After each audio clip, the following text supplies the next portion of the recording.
In the philosophy of the Tao, it is said, it's always being said, this is,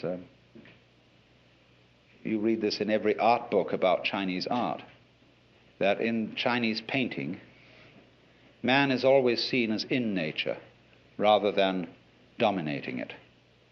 You get a painting entitled Poet Drinking by Moonlight, and you see a great landscape, and after some search with a magnifying glass, at last you see the poet stuck away in a corner somewhere drinking wine. Whereas if we painted the subject poet drinking by moonlight, the poet would be the most obvious thing in the picture. There he would be, dominating the whole thing, and the landscape off somewhere behind him. But all the Chinese painters put man, I mean, the painters of the great classical tradition, there are Chinese painters who specialize in family portraits and do these very formal paintings of someone's ancestor sitting on a throne. It's quite a different category. But the Taoist-inspired painters, Zen-inspired painters, have this view of man as an integral part of nature, something in it just as everything else is in it, flowers and birds, and not there sent into this world, commissioned by some sort of supernatural being to come into this world and farm it and dominate it. The whole conception of nature is as a self-regulating, self-governing, indeed democratic organism.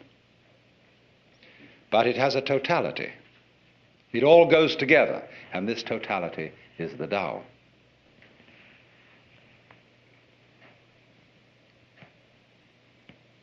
When we speak in Taoism of following the course of nature, following the way, what it means is more like this: doing things in accordance with the grain. It doesn't mean you don't cut wood, but it means that you cut wood along the lines where wood is most easy to cut. And you interact with other people along lines which are the most genial.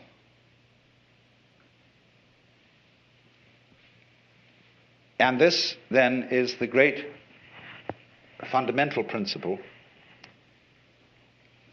which is called Wu Wei, not to force anything. I think that's the best translation. It's often called not doing, not acting, not interfering, but not to force seems to me to hit the nail on the head. Like, don't ever force a lock, or you bend the key or break the lock. You jiggle until it revolves. So Wu Wei is always to act in accordance with the pattern of things as they exist.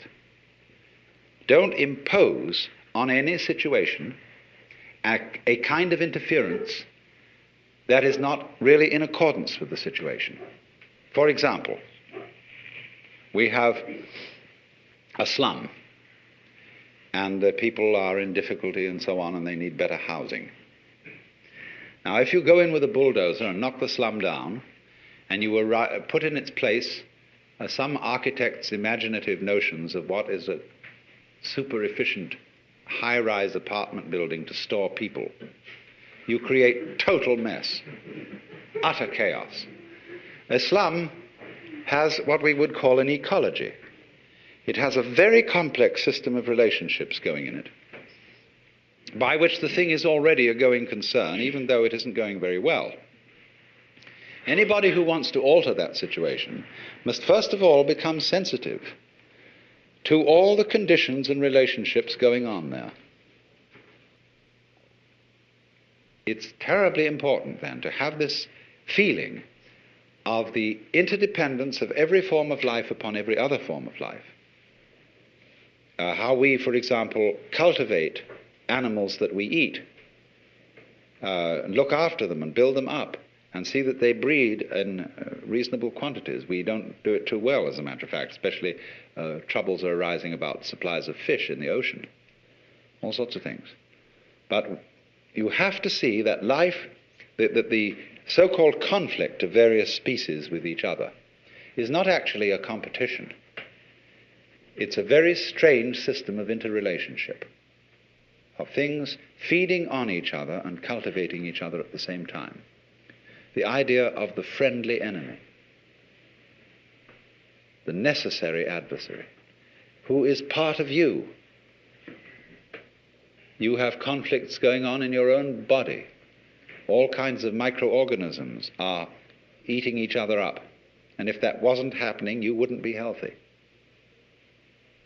So all those interrelationships, whether they appear to be friendly relationships as between bees and flowers, or conflicting relationships as between birds and worms, they are actually forms of cooperation. And that is mutual arising. You have to understand this as the basis, apply this, not forcing anything, and you get spontaneity. A life which is so of itself, which is natural, which is not forced, which is not unduly self-conscious. Now, another term that is important, although I'm not aware that this word occurs in Lao Tzu's book, it's found in greater use at a much later time in Chinese thought, in a philosophy that is called Neo-Confucian, and it's also used in Buddhism. But it is a very useful word for understanding the sort of order that all this constitutes. It's the word li, and this means, originally, the markings in jade, or perhaps the grain in wood or the fiber in muscle. It is translated nowadays in most dictionaries as reason or principle. But this isn't a very good translation. Joseph Needham suggested that organic pattern was an ideal translation for this word. Now you see, the markings in jade are always regarded as beautiful. You might say, if you look down at the water here, when you see the waves break, there are patterns in the foam. Now, if you watch those patterns, you know they never make an aesthetic mistake. Never. But they are not symmetrical, and they're very difficult to describe. They're wiggly. So are the markings in jade. So is the grain in wood. But we love the grain in wood. And you see, Jiafu has done these paintings of rocks based on examples, I think, in the Chinese book called The Mustard Seed Garden. These all exhibit li. That is to say, they are forms which we know are orderly, and we can distinguish them from messes quite clearly. And so in the same way, the foam patterns, the rock patterns, the patterns of vegetation are at once extraordinarily orderly, but they don't have an obvious order. Nobody can ever pin it down. That's what I'd like to say. You know that there is order there. There's something quite different from a mess, but there's no way of really getting it. Now, in order to be able to paint that sort of way, or to live that sort of way, or to deliver justice that way, if you were a judge, you have to have it innately. You have to have an essential sense of li, and there's no way of prescribing it. This is the very devil for teachers, because you see, all our universities and schools are trying to teach creativity. That's the great thing these days, you know. And you hear at the Esalen, all sorts of people are giving courses and workshops in creativity. Now, the trouble is this. If we found out a method whereby we could teach creativity, and everybody could just explain how it was done, it would no longer be of interest. What always is an essential element in the creative is the mysterious. The dark, it's like the black in lacquer. The impenetrable, and yet the profound depth out of which glorious things come, but nobody can see why. There's a poem which says that when the bird calls,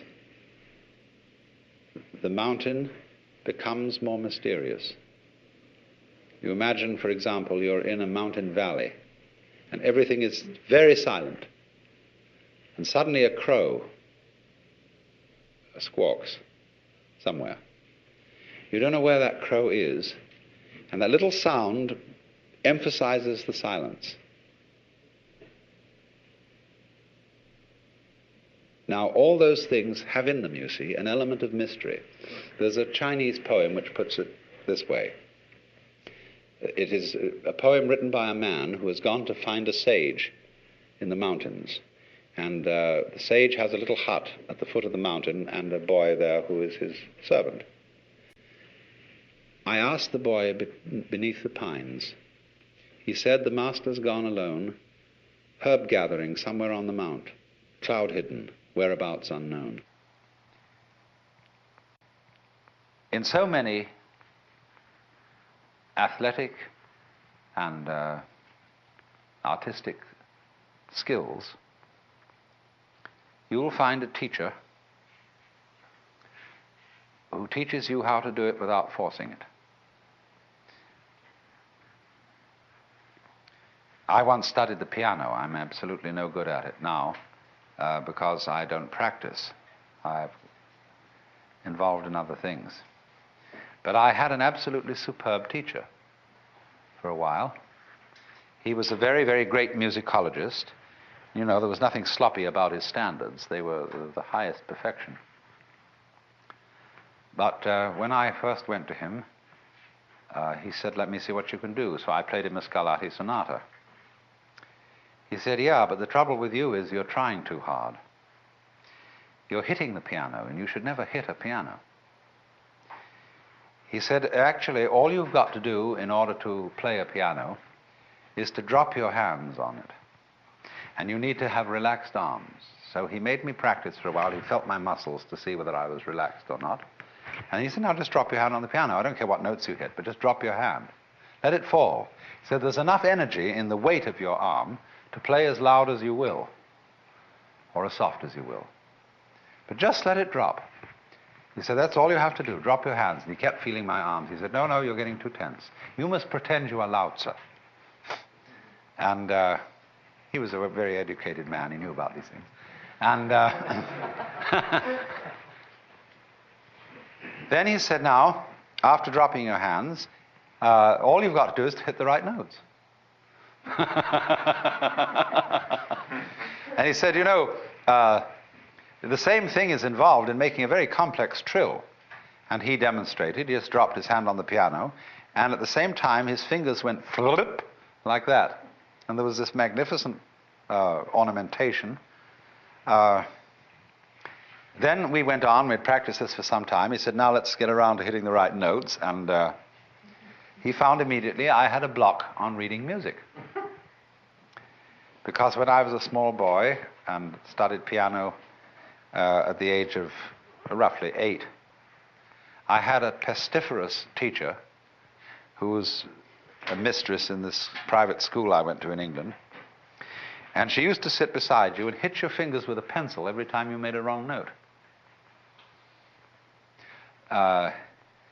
Gregory Bateson, I think, was taught piano as a child in such a way, and he has a total block on reading music.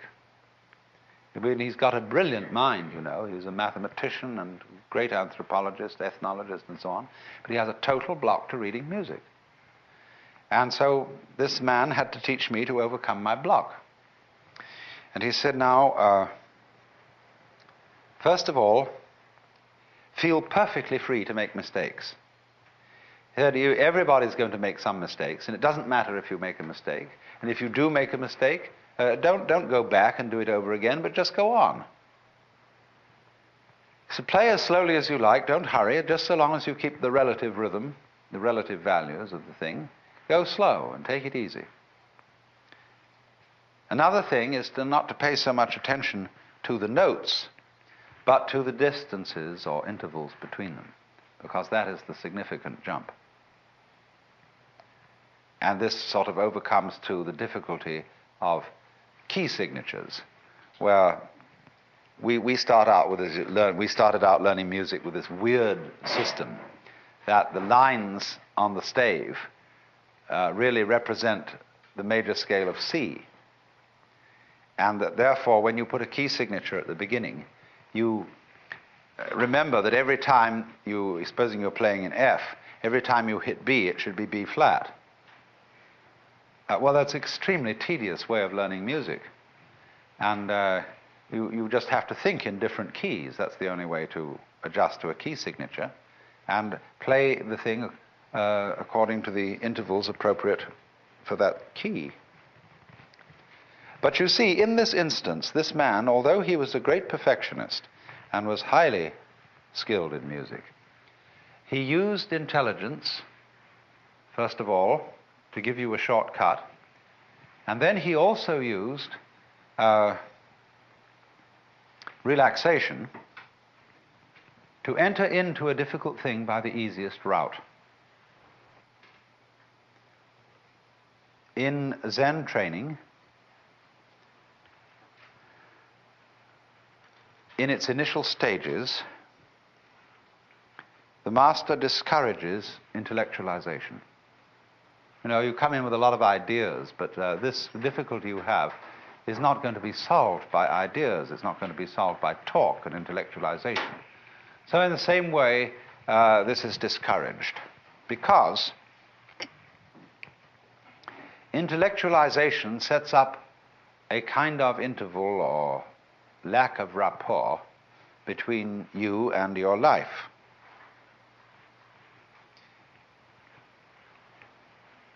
You think about things so much that you get into the state where you're eating the menu instead of the dinner. You're valuing the money more than the wealth. You are confusing, as Korzybski would say, the map with the territory. And what they want to do is to get you into the territory, to get you into relationship with what is, as distinct from ideas about what is. And this is an important preliminary discipline. But later on, you can realize that the process of thinking is also what is. Thoughts in their own domain are as real as rocks. Words have their own reality as much as sky and water. Thoughts about things are in their own turn things. And so they lead you eventually to the point where you intellectualize and think in an immediate way. Let's go on and ask then a further problem. How about thinking? Wouldn't that be pretty far off? Here is a person removed from life because he's in the intellectual world, and he's all living in symbols. He's a kind of a living bookworm. Now, what about a librarian? A person who writes books about books, a bibliographer, a classifier of classifications. That's a pretty dusty occupation. And as we know, sometimes librarians seem to be very dusty people. They seem way removed from life, all tied up in their categories and catalogues and musts and mustn'ts, and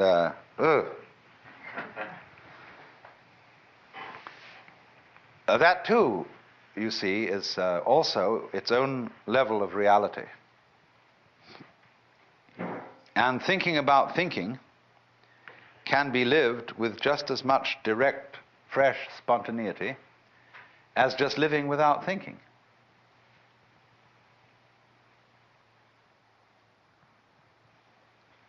But in order to live it with full spontaneity, you have to be in a position where you no longer feel the symbol, the thought, the idea, the word, as a block to life, no longer feel it as something you are using as a sort of means of escape. To be able to use the symbol not as means of escape, you have to know in the first place that you can't escape. And not only that you can't escape, but there is no one to escape.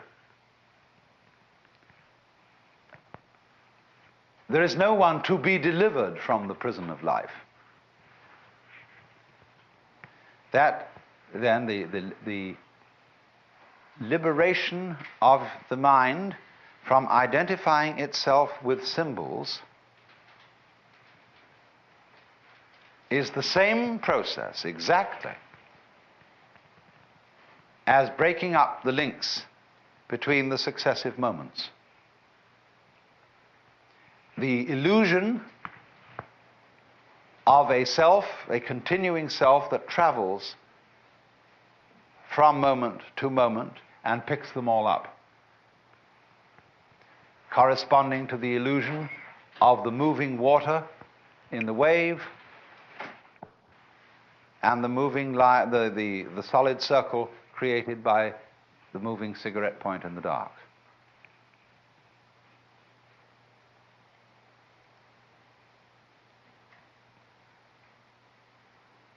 This is the meaning, then, that there is no one who perceives anything, no one who experiences anything. There is simply seeing and experiencing. We introduce all these redundancies through talk. We talk about seeing sights, hearing sounds, feeling feelings. All that is irrelevant. There are sights, there are sounds, there are feelings. You don't feel a feeling. The feeling itself already contains the feeling of it. Do you see? That's very simple. To have sight, you don't need something to be seen on the one hand and a seer of something to be seen on the other. And then some mysterious way they come together. The seer and the seen, the knower and the known, are what we call terms. Terms mean ends. And they are what in mathematical language are called limits.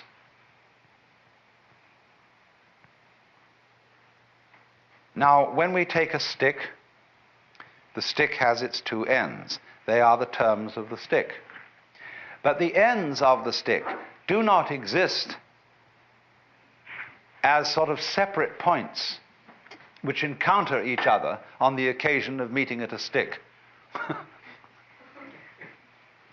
They are actually abstract points. The ends themselves, considered as themselves, are purely geometrical. They're Euclidean imaginations. The reality is the stick, you see? So in the same way with that phenomenon called experience, the reality is not an encounter of the knower and the known. The reality is an experience which can be termed as having two aspects, two ends, the knower and the known. But that's only a figure of speech. Neurologically, this is true. Everything that you see is yourself. What you are aware of is a state of your nervous system. And there is no other knowledge whatsoever. That doesn't mean that your nervous system is the only existing reality and that there is nothing beyond your nervous system. But it does mean that all knowledge is knowledge of you, and that therefore in some mysterious way you are not different from the external world that you know. If you see then that what you experience and you are the same thing, then realize also, going beyond that, that you are in the external world you're looking at. You see, I'm in your external world, you're in my external world. But I'm in the same world you are. My inside is not separable from the outside world. It's something the so-called outside world is doing, just as it's doing the tree and the ocean and everything else that is in the outside world. Now, isn't that great, you see? We've completely got rid of the person in the trap. The one who either dominates the world or suffers under it. It's vanished. It never was there. And when that happens, you see, you can play any life game you want to. Link the past and the present and the future together. Play roles. But you know, you've seen through this great, what do they call it, the great social lie, that one accumulates, owns experiences, memories, sights, sounds, and from that, other people, possessions, so on. It's building up always this idea of oneself as the haver of all this. If you think that, you've been had.